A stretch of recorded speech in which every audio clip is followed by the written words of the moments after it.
Who wouldn't be shocked someone coming at you with a hammer? Why is someone giving again? It's like they wouldn't be scared if I ran at them with a hammer. Is that what they're trying to come across like? One thing, mate, I weren't shocked. I weren't frightened. I was thinking more about myself than him with the hammer.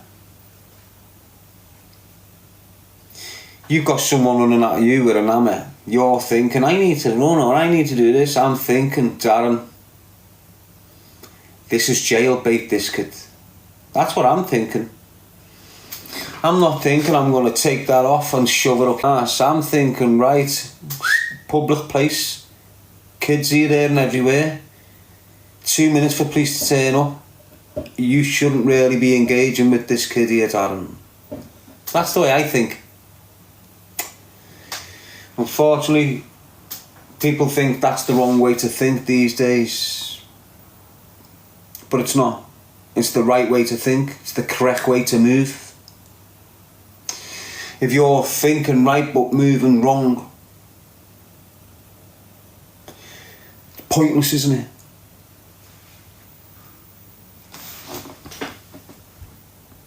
Divvy's on here trying to wind you up. Yeah, but I'm not a toy, so I can't be wound up. I think I am like a toy soldier. I think I've got a little thing in the back where you go, and then I just start. Go and give your head wobble, lad. Obviously your ma's got no brains.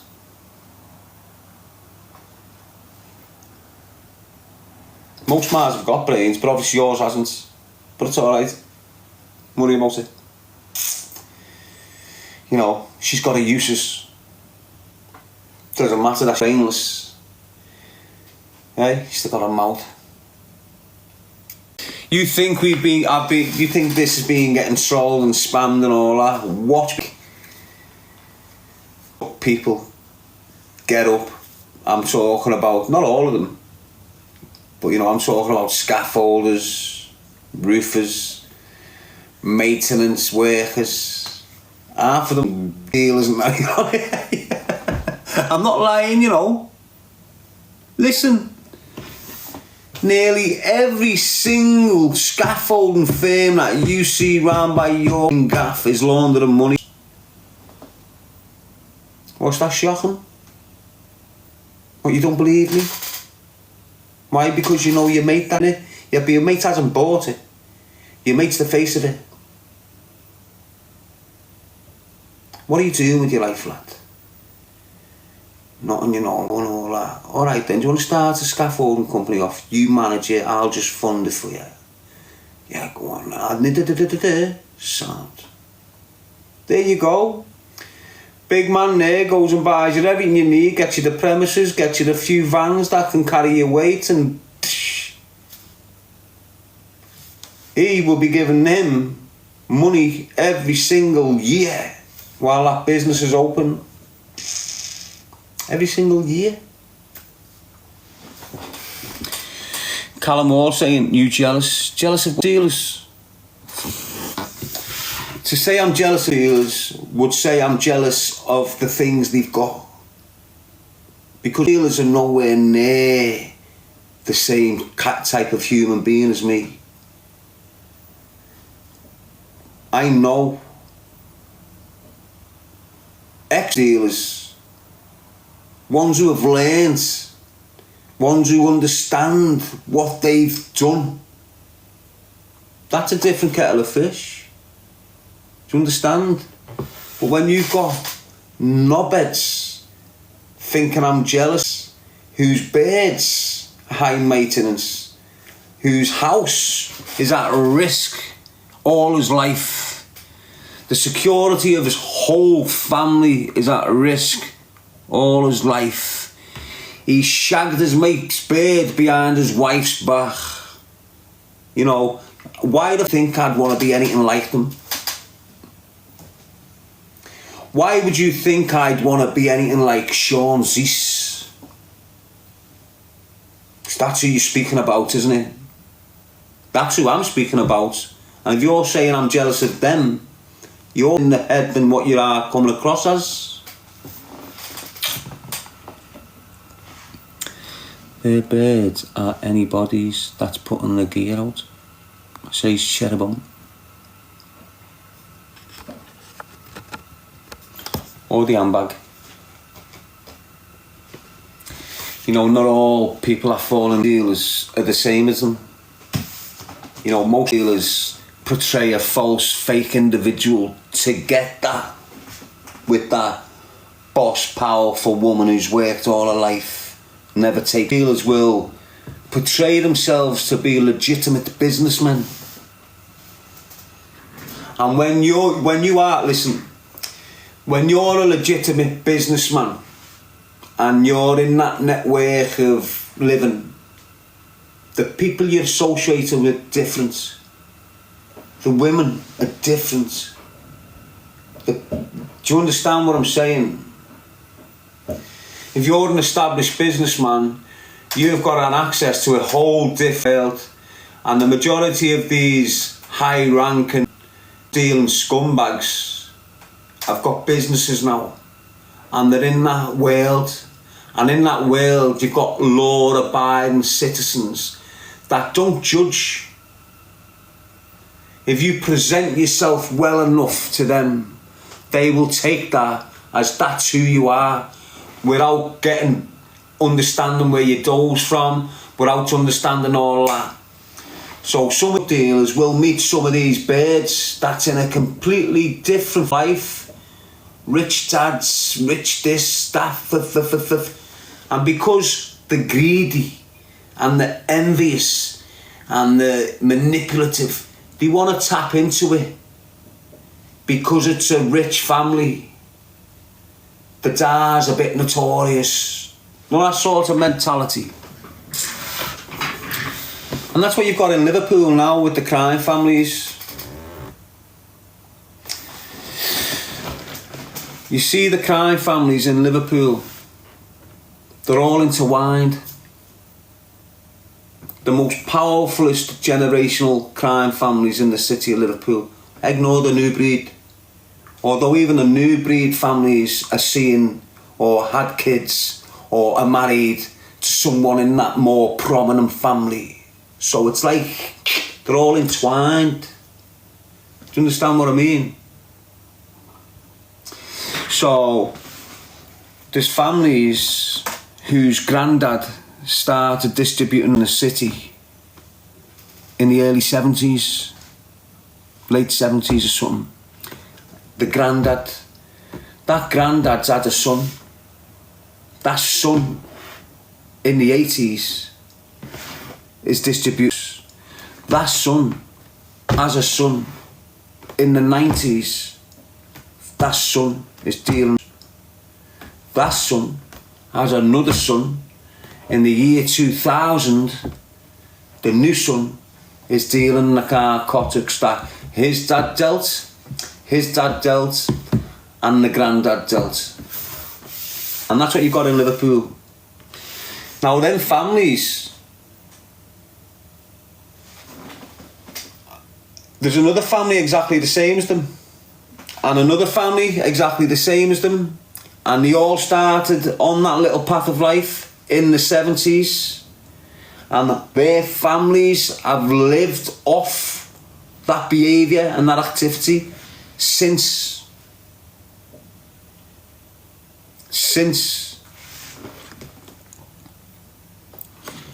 When was it easy? It's a generational thing.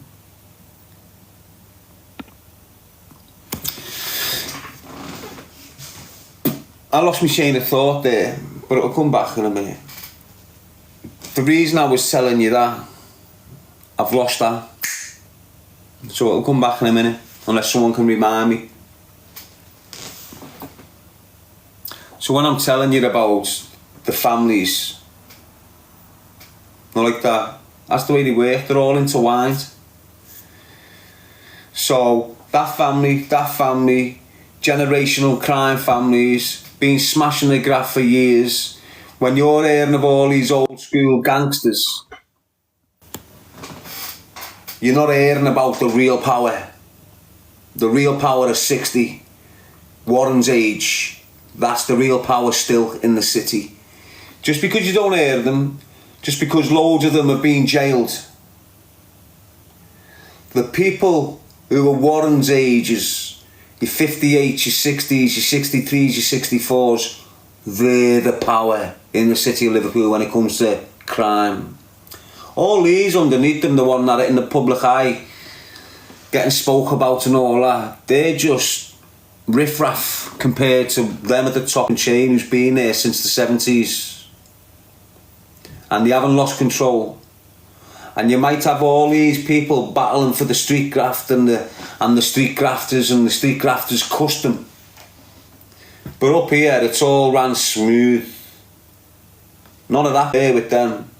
They leave all that nonsense down here for all these little idiots to participate in. But they're all intertwined. So if you affect that family, you've affected this one. Because my man's got kids to his daughter. And his daughter is now married to my man's family over there through the son. And they're all intertwined like that from 70 years ago. And get it twisted. So in Liverpool, you'll have someone like the Lows. Someone mentioned Lowe's name there. So the Lows. I can remember Grandad Lowe smashing the graft. Had a big gym in the city centre called Seal Street Gym, full of doormen and grafters. He had a son called Davy, and he was smashing the swag grafting. He's in Spain now, like they call him Papa. That's his nickname, Papa, right? So you got Davy Lowe. He's 60. He's in his 60s now. He's around Warren's age. That's how long he's been going for. Then you've got Ryan Lowe. You'll know Ryan Lowe as a football manager. I know him as a dealer. You'll know him as someone that's been at Preston or Blackpool or wherever they're training now, Shrewsbury Town. I know Ryan Lowe as someone that actively participated in dealing. I know that. Okay? So that's one of them generational families I'm talking about. But the net worked off. So you haven't just got the Lows. You've got the Keegans. You've got the Carrolls. You've got the... And they're all one big family, but separate. The only reason they're family is because they've inbred with each other. He's got kids to that daughter, he's got kids to there, and that's why they're one big family. Do you understand what I'm saying? So when you're upset that family, you're upsetting an awful lot more. You're not just upsetting that family. If that family's got an issue with you to do with a debt over dealing, this family will look out for you as well and try and do what they need to get the dough off you, because it's all at the top of the chain. They're all sitting around the same table. They're all sitting around the same table. The 60-year-olds, 55-year-olds, your Glennons, your Davy Lowes. Do you understand what I'm saying? Well, some of you will, some of you won't. But the real crime families in the city of Liverpool that have been going since the day one of it, and the whole business empire, the whole property portfolio, the whole car business is all built on the back of the empire that they've been in since the 70s.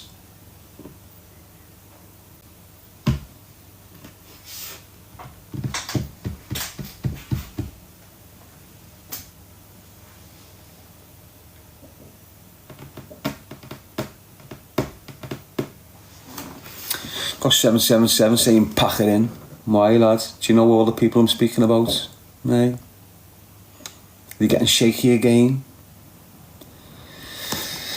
Now, what's happened with this is, what I was saying earlier on, I'm on organised crime, and it took me from the street level dealers, screaming and shaming, onto the ones that supplied them, like your Zeeses and people like this, onto the ones that supplied them, like your Corrigans and people like this. And then the ones that supplied the Corrigans, like the Kinahans and people like that. Do you understand what I'm saying? I've been through that stages for the past 2.5 years, targeting these areas of organised crime within the city of Liverpool. Next year I'm targeting the money men. And this is where it'll get interesting. And if you think that my life's been in danger for what I've been speaking about over the last 2.5 years, well then it's definitely going to be in danger for what I start speaking about next year. I'm speaking about some serious people who's got millions of pounds worth of property and business scattered all over the city of Liverpool, and it's all being purchased with crime. No one wants to speak about them because in society they're respectful businessmen and they're getting treated like that. You know, they're having meetings with council officials and setting things up as if they're legit, when in reality they've been destroying the community they're trying to portray themselves as representing. And I know most of them. I've watched them grow. I've gone to jail, they've carried on and worked into where they are now. And there's loads of them. And the difference with the content last year and the difference with the content this year, I know these dickheads, and I know if I knock on their door and look at them in the eyes, it's not going to work out the way everyone thinks it would. If I was to get a camera and a little kid with me holding the camera and went and knocked at James Taylor's door and put it on him about his property empire, about certain murders, about certain things, Blato, do you think he'd come at me? He might run in, get a weapon, then come back out. But in that moments of madness for him, he's not coming at me. He's being shocked because he's getting 2 allegations thrown at him that he's never faced on camera. And there's loads of them where I can just turn up on the step and go, now then mate, Roger Cook here, you've done this crime, you've got this business, this business, this business, that much money, all through dealing, have you got anything to say? And that's all it is.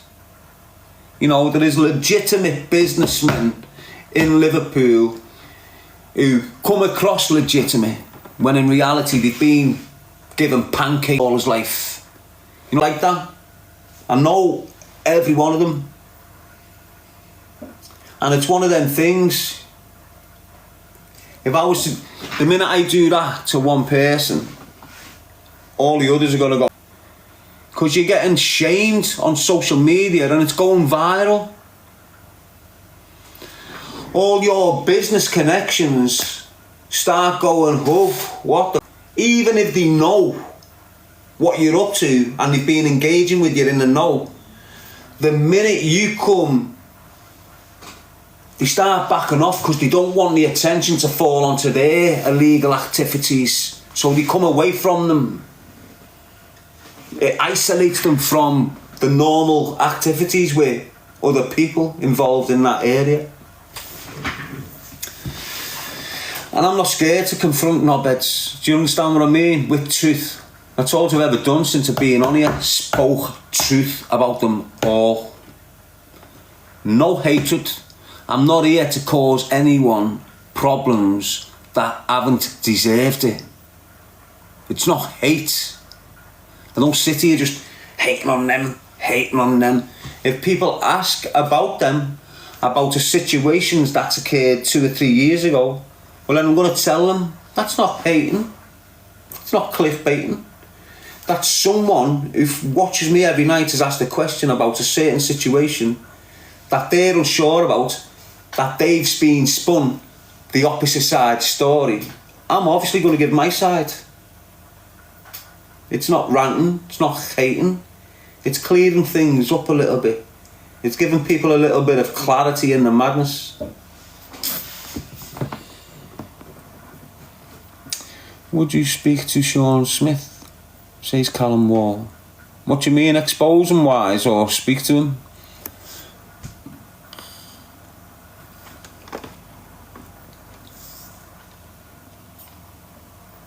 Howard Smith. What are you worried about? I'm not worried about all. What makes you think I'm worried, mate?